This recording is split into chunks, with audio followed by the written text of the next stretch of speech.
kid, of course I knew who they were just because of the radio and everything. I liked anything that was in that ballpark, but they weren't one of my favorite bands growing up because I was just basically into heavy metal at the time. Okay. Besides Kiss, I mean, most of my favorites were all, like I said, Dokken was one of my favorite bands when I was Okay. growing up. So I don't really. I mean, I used to buy records even before I had a record player, and I know I had a couple Cheap Trick records. I had In Color. I Mm-hmm. think I had In Color and Dream Police were probably the first ones I had. There was a museum like 10 years ago in Rockford at the Burpee Museum. It was called Rick's Picks, and it was Okay. all this stuff that Rick had saved. A lot of his guitars were there, but it was like handwritten lyrics and just all kinds of old pictures and things that Rick had saved since the 60s and 70s.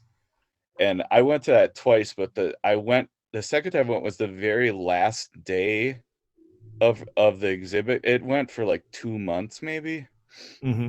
But I remember when I was driving there, because it was the last day, and I was thinking, because Rick had showed up there multiple times. I had seen pictures on Facebook and things like that. And I remember thinking as I was driving there, since it was the last day, maybe Rick was going to be there. And I was thinking, I don't even know how I would react Yeah. if I actually. It's just been tons of research. I mean, there's hundreds of sources cited at the end of the book from Yeah. everything from old newspapers and magazine, YouTube videos and podcast interviews. And I've just kind of scoured everything because even though I haven't actually talked to Rick, Robin, or Tom, there's, hundreds of quotes from those guys in the book Yeah. that I've found from just hundreds of different sources.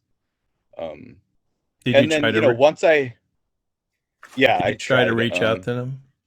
Mhm. Okay. I especially tried really hard with Rick. They don't, they're very, very private, and obviously they're not into this kind of thing. I don't know if they have an attitude of this person's trying to make money off of us Yeah. or what their problem is with it.